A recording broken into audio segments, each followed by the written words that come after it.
The sun hung high over Buckhead, casting sharp reflections off the glass towers and polished cars cruising the streets. It was the kind of afternoon that made wealth feel effortless, where every passing second seemed to hum with the quiet luxury of Atlanta's finest neighborhood. And inside Hamilton, Prestige Motors, a place that sold dreams on four wheels, Madeline Brooks stood watch like a queen over her castle. At 47, Madeline had spent nearly 20 years selling high-end vehicles, and she carried herself like someone who knew exactly who did or didn't belong in her showroom. Her station was behind a gleaming mahogany desk, always perfectly arranged, always spotless. She wasn't just the sales manager. She was the gatekeeper. If you wanted to drive away with a luxury SUV from Hamilton, you had to pass her unspoken test first. She had a sharp eye for details, shoes, watches, posture, tone. She believed she could size up a customer in seconds, and she was rarely wrong. Or so she thought. That afternoon, when the bell above the glass doors chimed, Madeline glanced up without moving. A man had walked in tall, broad-shouldered, maybe mid-40s. He wore a navy hoodie jeans and sneakers that had seen better days. He didn't stroll in like he owned the place. He moved slowly, taking in the cars, the polished floors, the framed awards along the wall. Not a word, just a quiet, steady presence. Madeline didn't hesitate. She turned to Greg, one of her junior salesmen, and muttered under her breath, "Don't waste your time. He's just browsing." Greg hesitated. Something about the man caught his attention, but he knew better than to argue. When Madeline made a call, you followed it. The man walked over to a brand new Range Rover, black, flawless top of the line. He touched the driver's side door gently, then turned and walked straight toward Madeline. His voice was calm, clear. "Excuse me," he said. "I'm interested in that Range Rover over there. Could you tell me more about it?"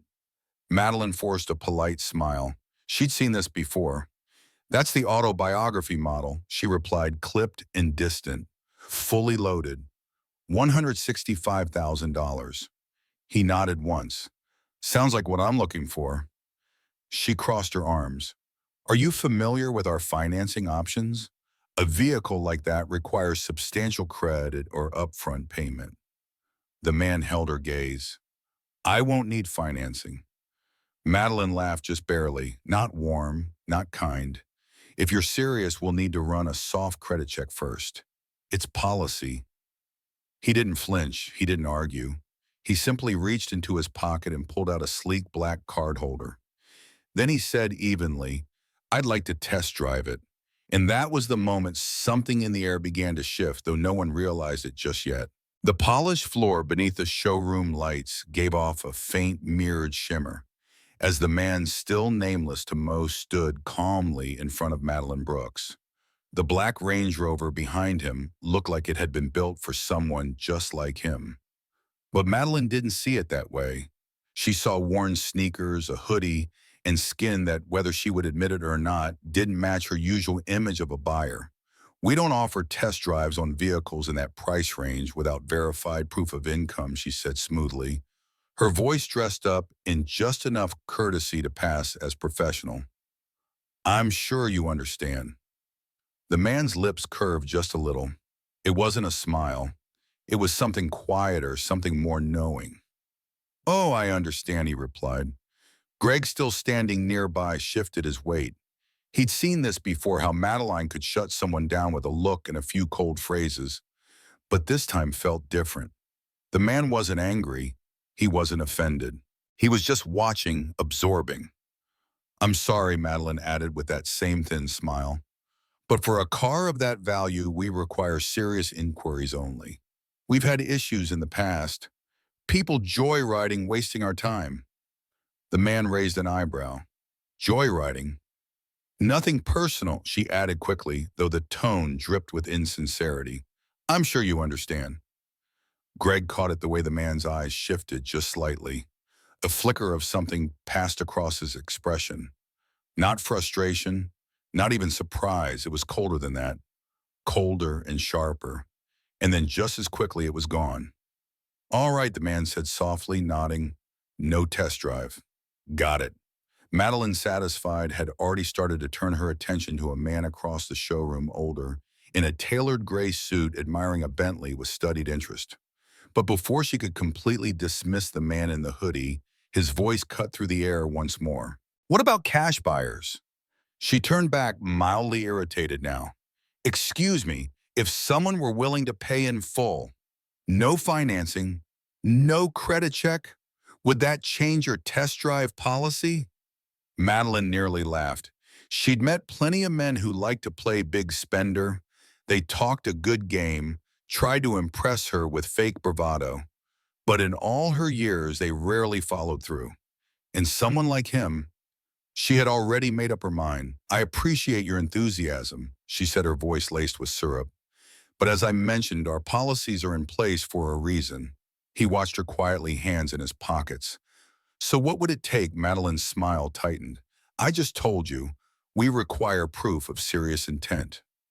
There was a pause, the kind that makes a room feel too still.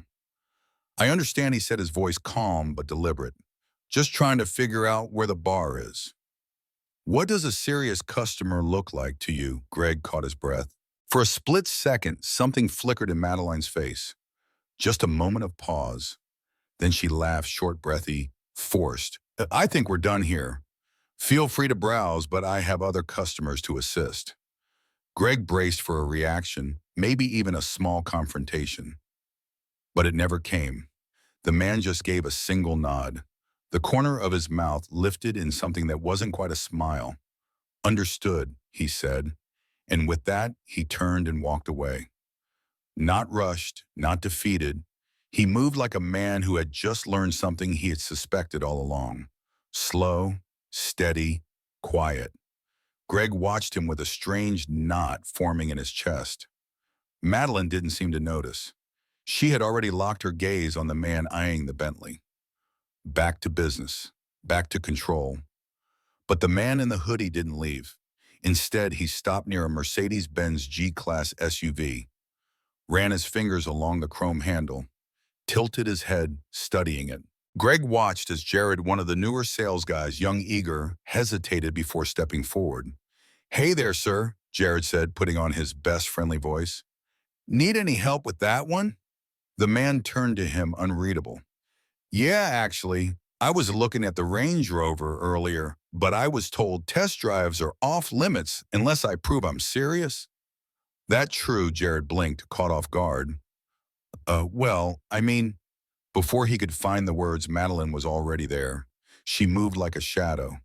Quiet, fast, firm. Jared, I'll take it from here, she said, that polished smile still fixed in place. Jared froze, nodded once, and disappeared back toward the reception desk. The man watched the exchange, his expression mildly amused. You sure keep a tight leash on your employees, he said lowly. Madeline didn't flinch. I thought I made myself clear, she said. We cater to a specific clientele here. We can't accommodate every request. There was a long beat. You know, the man said, rubbing his chin thoughtfully. I've been to a lot of dealerships. Some good, some bad. But I've never had someone work this hard to not sell me a car. Her smile faltered. That's not what's happening here. No. He tilted his head. Then let's make it easy. I'll write a check, right now, full amount. No financing, no games, just business. Greg's stomach turned. Madeline stared at him. Her fingers twitched at her sides. There was a look in her eyes now, one Greg had never seen from her. Not confidence, not certainty, something closer to doubt. That's a generous offer, she said carefully. But as I mentioned, it's company policy. You need to provide documentation before we can proceed. The man didn't say a word, just reached into his wallet, flipped it open, and held it for her to see. Inside sat a black American Express Centurion card. Greg's eyes widened. Madeline didn't move, didn't speak. The man let the silence stretch long enough for her to see it. Then he tucked the card away. No test drive, huh? He said softly. I'm afraid not. He studied her for a moment longer, then gave a single nod and turned to leave. Greg watched him walk out, slow and measured. And for the first time since the man had entered the showroom, Greg realized something. This wasn't over, not even close. For a moment, no one moved. Madeline Brooks stood stiff behind her desk, jaw-clenched hands folded so tightly in front of her they'd turned pale. Greg could see the tension rising in her shoulders that usually stayed square, collected in control. But now, and then, saw Hagee. Something had changed. The man with the hoodie, the same one she'd written off without a second thought, had just shown her an American Express Centurion card. The Centurion card. The kind of card that whispered wealth and moved silently through exclusive spaces most people only heard about in stories. And still she turned him away. The black card was back in his wallet now, and the man was walking toward the exit like nothing happened. No scene, no argument, just quiet, deliberate steps through the showroom. But Greg could feel it. The weight of that moment wasn't gone. It had only just begun to settle. Across the floor, the man didn't look shaken. In fact, he looked more composed than ever. He ran his hand along the hood of a silver Bentley, paused beside a Rolls, and nodded as if taking mental notes. Not of the cars, but of the people. The bell above the front doors chimed again. A man stepped in mid-50s, graying hair, clean-shaven, with a tailored navy suit that spoke of power but without shouting. His shoes barely made a sound on the tile floor, but his presence filled the room. Greg felt his stomach drop. Elliot Gaines, regional director. Madeline straightened the moment she saw him. Her voice flipped instantly to cheerful professional. "Mr.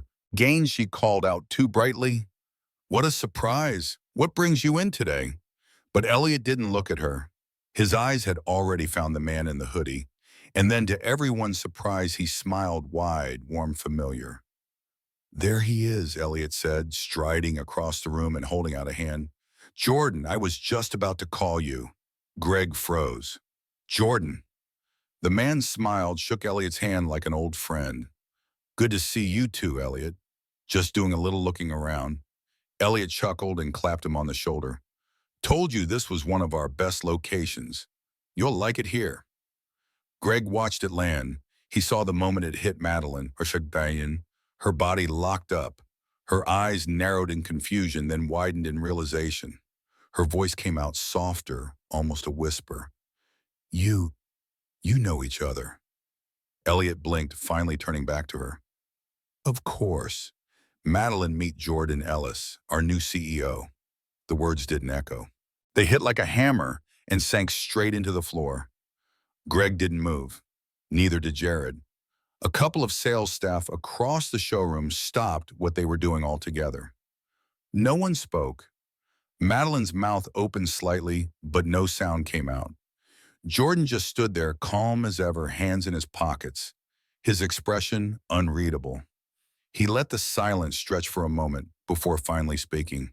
"Ms. Brooks," he said evenly, "you just refused to sell a car to your new boss." Greg heard the breath catch in Madeline's throat. The air in the room turned still, thick. It was like someone had vacuumed the noise out of the building. No one laughed. No one even blinked. Madeline blinked rapidly, her face pale now. She looked like she wanted to speak, needed to say something, but her mind was scrambling, stuck between disbelief and damage control. This has to be a mistake," she said finally, though her voice was fragile. "I didn't know." Jordan didn't interrupt. He just watched her. I mean, if I'd known, she began, but stopped herself hearing it as it came out. That wasn't the point. Not anymore. Jordan tilted his head slightly, eyes still on hers. "I have to say," he murmured, "I came here today to get a feel for how this dealership operates. I didn't expect this." Elliot, finally sensing the weight of the moment, stepped forward, looking between them. "Wait, what happened?" Jordan didn't answer right away. Instead, he looked at Greg. "What's your name?"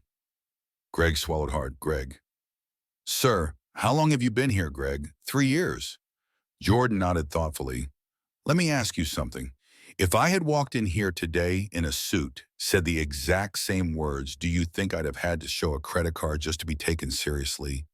Greg hesitated. The answer was obvious, but saying it aloud, that could cost him everything.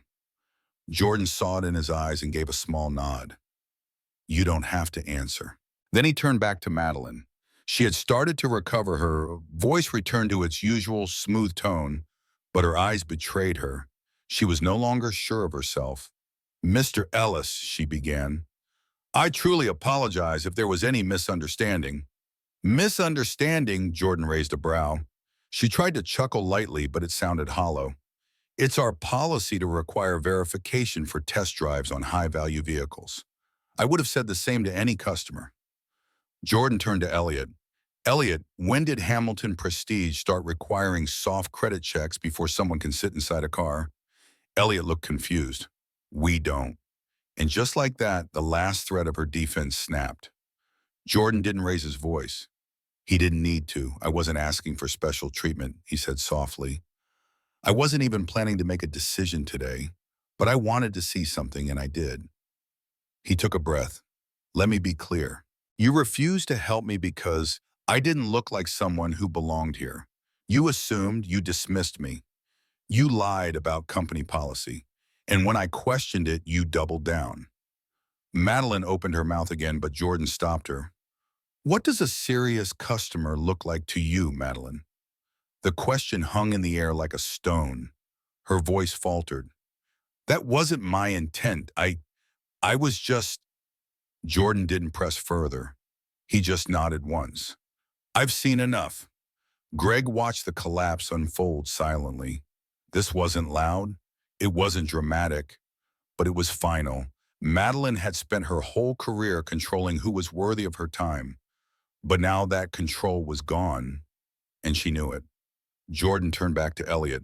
We need to talk about hiring and training. This isn't just one employee, it's culture.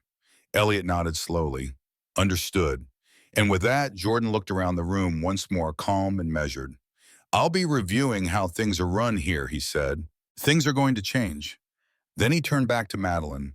I hope this is a lesson, he said, because the real loss here isn't just your job, it's the chance to be better. He gave a final nod. Good luck. And just like that, he walked out, leaving Madeline frozen in place, her world quietly crumbling behind him. The sound of Jordan Ellis's footsteps had barely faded before the quiet began to lift from the showroom floor. For a long moment, everything hung in a stunned hush, like the air itself was trying to process what had just happened. Madeline Brooks stood rooted in place, still clinging to her composure like a broken lifeline. But it was slipping fast. Greg let out a slow breath. Across the room, Jared glanced at him, eyes wide. Neither said a word, but the look between them said enough. They all knew the man they'd watched Madeline dismiss with cold indifference wasn't just another customer, he was the boss. And she'd tried to push him out the door. No one dared speak. A few employees stood frozen behind polished desks, while others peeked out from offices pretending to be busy but listening closely. The silence had changed. It wasn't the usual hum of routine. This one was heavy, embarrassed, exposed. Madeline blinked rapidly, her hands clasped together so tightly now, her knuckles had gone white. Her carefully curated mask of confidence, the one she wore so effortlessly every day, had started to crack. She tried to swallow it down to regain her balance, but her voice didn't come back. Nothing she could say would matter, and deep down she knew it. She had judged him. Not just unfairly, but openly. And now the truth was out there for everyone to see. Greg watched her. He had worked under Madeline for 3 years. She was sharp, calculated, always on top of everything. She ran that showroom like a well-oiled machine, and people respected her, or feared her. Sometimes both. But right now she looked small. Not because of Jordan and Ellis, not because he'd fired her, but because she knew she had done it to herself. Jordan had been measured and direct, no raised voice, no harsh words. He hadn't needed them. Every sentence had landed like a slow-moving wave, knocking over everything in its path. And now that it was over, the damage was impossible to ignore. Greg looked toward the front of the showroom. The Bentley shopper had disappeared. A few customers had quietly slipped out during the exchange. Who could blame them? They hadn't come here to witness someone's downfall. But it wasn't just about Madeline. This was about the whole place. The assumptions they let slide. The things they didn't question. The culture that had taken root while no one was paying attention. Jordan had said it himself, this wasn't just about one employee. Madeline turned finally, her gaze moving across the showroom as if trying to ground herself. But she found no allies, no support. Just her staff standing silent, watching, some with sympathy, others with disbelief. No one stepped in to save her. Jared remained by the drink station, arms crossed. Louise from the service desk avoided her eyes. Greg stayed still, hands folded neatly on the edge of the desk. They were waiting for something, but not from her anymore. She cleared her throat, trying to speak, but the words caught somewhere in her chest. She took a step forward, then stopped. Her voice, once sharp and commanding, now sounded fragile. I've been with this company for almost 20 years, she said quietly, speaking to no one in particular. I built this place. I closed more deals than anyone else on this floor. I trained half the staff in this room. No one disagreed, no one challenged it, but no one nodded either. It wasn't about numbers anymore. From behind the desk, Greg watched her with a kind of quiet pity. Not because she was fired, but because it had taken this much to see what she'd become. She had lived in control for so long, she couldn't see what it looked like from the outside. And now that control was gone. Her voice cracked. I made a mistake. I misjudged him, yes, but that's not who I am. She looked around again, searching for someone, anyone to back her up. But the silence remained, heavier now. And that's when Jordan's voice returned. Calm, steady. I came here undercover, he'd said just minutes earlier, to see how our customers are treated, to see if the values we claim to uphold are actually being practiced. He'd seen enough. Greg remembered that line clearly. It played over and over in his head as Madeline stood frozen in the aftermath. This wasn't just a disciplinary moment. This was a reckoning. Jordan had exposed something they all needed to see and maybe had ignored for too long. Greg stepped aside from his desk and turned his attention toward Elliot Gaines, who still lingered by the showroom entrance, slowly rubbing his temples. Even he looked different now. Less like a regional director, more like someone rethinking the whole chain of command. We need to talk about hiring and training, Jordan had said. This isn't about one person. It's about the culture we allow. Greg knew that was true. Everyone did. As Jordan had left the building, his last words hadn't been bitter or cruel. They had been grounded, honest, even gentle. I hope this is a lesson, he'd said to Madeline, not with spite, but with finality.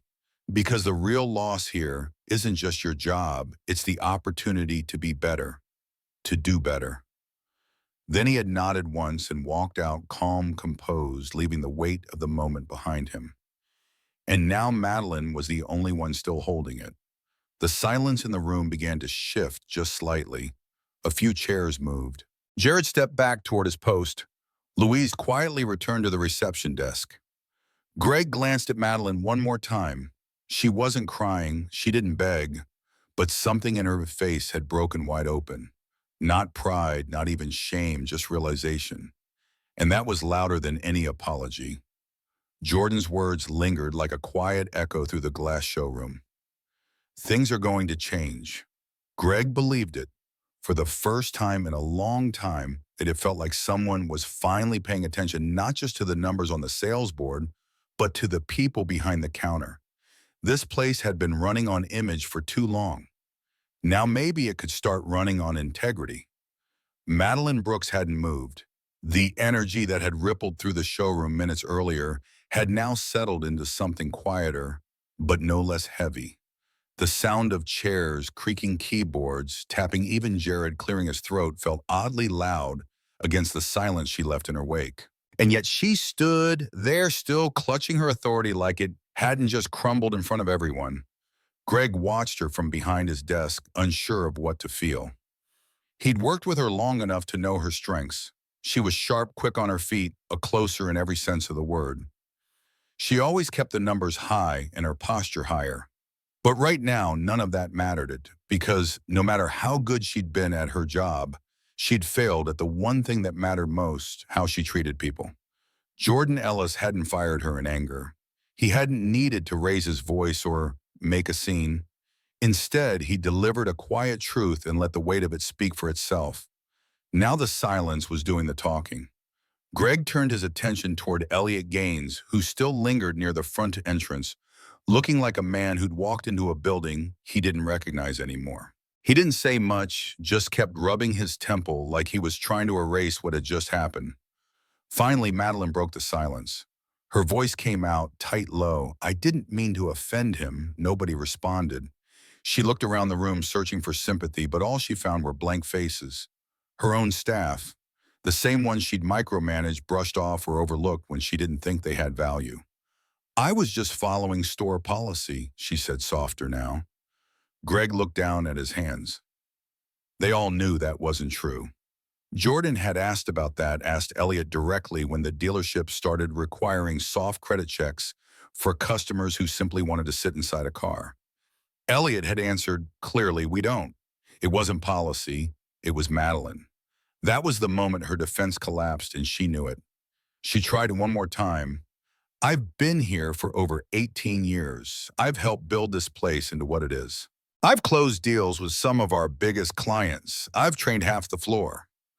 Jared shifted from behind the reception counter, but said nothing. Even if her words were true, they didn't change what she'd done. And then came the question Jordan had asked, still echoing in the minds of everyone there. "What does a serious customer look like to you?" Greg couldn't shake that one. None of them could. Madeline had made assumptions based on clothing tone presence. She thought she was reading the room.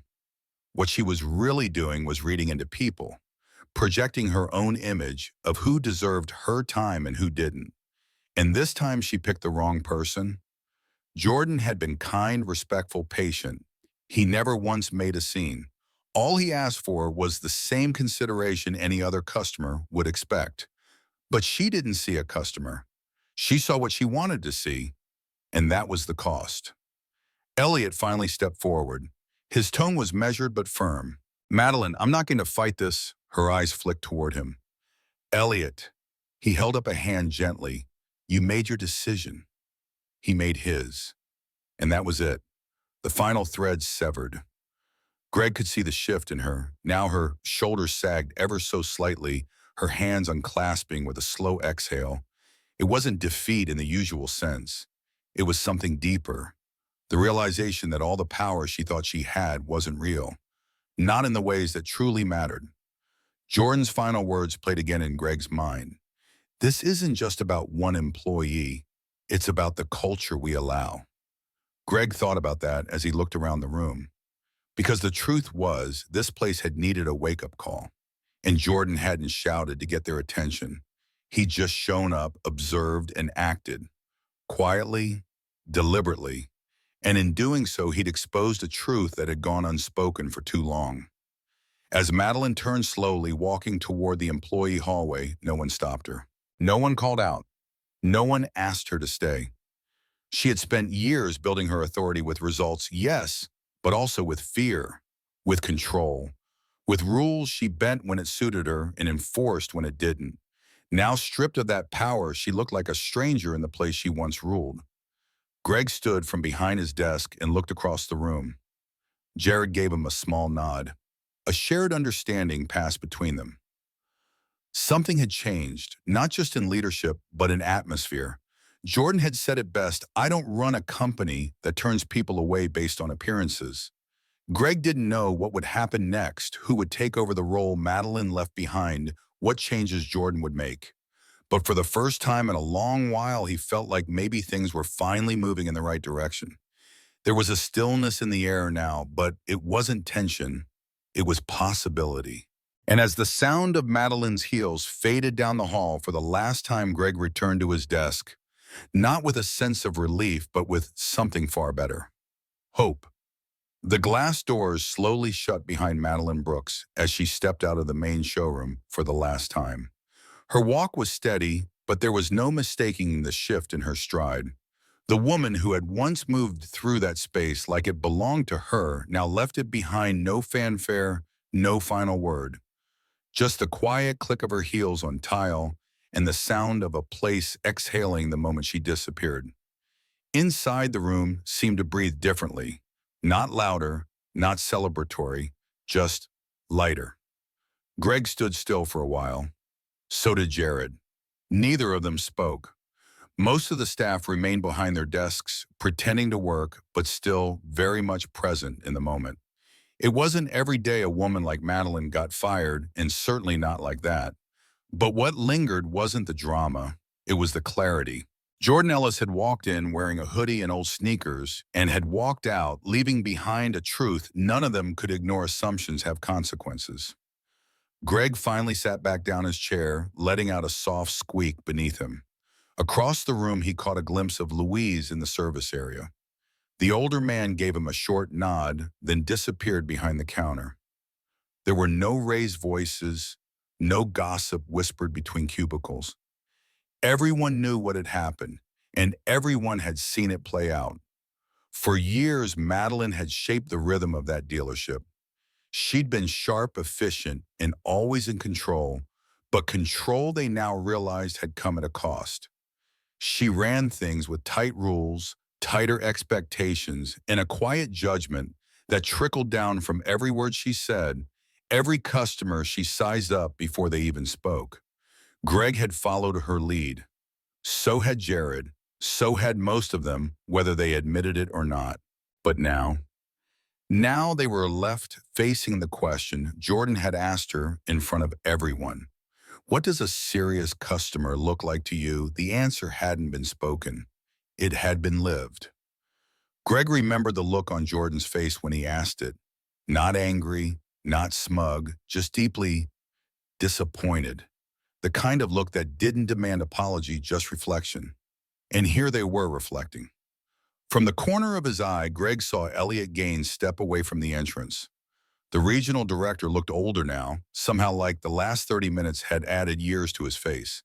He walked slowly toward the center of the showroom, glanced around, then turned back toward the employees. Let's reset, he said simply. No big speech, no instructions, just those two words. But they were enough. Greg nodded and turned to his monitor. Jared quietly moved behind the front desk again, tidying up a few scattered brochures. Phones buzzed softly in the background. The showroom didn't return to normal. It started building something new. Because when Jordan Ellis had walked through that door, he hadn't come to make a point. He came to see if the values the company claimed to believe in were actually practiced. And now that he'd seen the truth, things were going to change. The rest of the day moved slowly. Clients came and went, some asking questions, some politely pretending they hadn't noticed what had unfolded earlier. Greg handled a walk-in couple browsing a Jaguar, while Jared helped a young woman interested in leasing a pre-owned Lexus. But even in those routine tasks, something felt different. There was more listening, more patience, more care. At one point, Jared leaned over and said quietly, he didn't even raise his voice. Greg looked up from his screen. He didn't have to. And that really was what made it powerful. Jordan had let his presence speak. He didn't demand respect, he revealed who already gave it and who withheld it. By the end of the afternoon, Greg found himself back at the service counter, organizing old inventory sheets. Louise stepped out from the back, wiping his hands on a rag. Crazy day, he muttered. Greg chuckled under his breath. That's one word for it. Louise leaned in, lowering his voice. You think he planned all that? Greg paused. I think he hoped it wouldn't be necessary. Louise nodded slowly as if that made sense. And maybe it did. Jordan had said he came undercover to observe. He could have walked in wearing a tailored suit with his title printed on a gold card. But he didn't. He walked in looking like a man no one expected to own the building he was standing in. And that was the lesson. Not just for Madeline, not just for Greg and Jared, but for the whole place. Respect doesn't wear labels. It doesn't come with a designer watch or a company car. It lives in the way we treat people, especially when we think no one important is watching. Madeline had believed she was in control, that she understood who belonged and who didn't. But in the end, the only thing she truly controlled was her own downfall. Jordan didn't have to punish her. She'd already written her ending the moment she chose to judge someone based on appearance. Greg didn't know what tomorrow would look like. Maybe Jordan would return with policy changes, maybe new leadership, maybe a long talk about culture. But for the first time, it felt like something good might grow from what had just been torn down. As the sun began to slip behind the Buckhead skyline, painting long gold streaks across the polished floors, Greg looked out across the quiet dealership. And he thought not for the first time that day, this isn't the same place it was yesterday. And it never would be again. By the time the last customer left that evening, the glow of the showroom had softened. The overhead lights reflected quietly off the windshields, and the rhythm of closing time began to settle over the floor.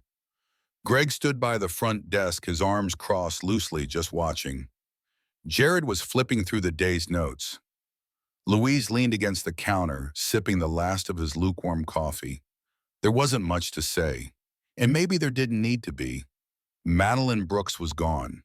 Her office, once the center of the dealership, sat dark and untouched. What she left behind wasn't just an empty chair, it was a reminder. She had believed she could measure someone's worth at a glance. But in doing so, she failed to see the only thing that ever really mattered: how you treat someone when you think they have nothing to offer you. And Jordan Ellis, he didn't walk in demanding respect. He didn't announce who he was. He didn't try to prove anything. He just watched. He listened. And when the time came, he told the truth quietly, firmly, without ever raising his voice. Greg still heard Jordan's words in the back of his mind. This isn't about one employee, it's about the culture we allow. Those words had changed everything. In the hours since nobody celebrated, there were no cheers, no self-congratulations, just a steady hum of work returning only now with more intention, more awareness. The kind that makes you look inward before you speak or judge or assume. As Greg locked up for the night, he turned to Jared and said, "Feels like we've been holding our breath for a long time." Jared nodded. "Yeah, today we finally let it out. Sometimes it only takes one moment to show us what we've stopped noticing." A single act of quiet courage can break a pattern that's gone unchecked for years. This story wasn't about revenge, it was about dignity. It was about a man who didn't need to yell to be heard, and a workplace that needed to be reminded what respect really looks like. It's easy to make assumptions, easy to follow a habit, but if we're not careful, we'll miss the people who matter most because they didn't fit the picture we had in our heads. If this story touched something in you, I'd love to hear your thoughts. Maybe you have experienced something similar on either side of the counter. You're welcome to share your story in the comments. And if you'd like to hear more stories like this, real, human, and meaningful, I'd be honored if you subscribed. We're building a space here for quiet truths and gentle reminders that dignity still matters. Take care of yourself. And remember, what you assume about someone at first glance might say more about you than it ever does about them.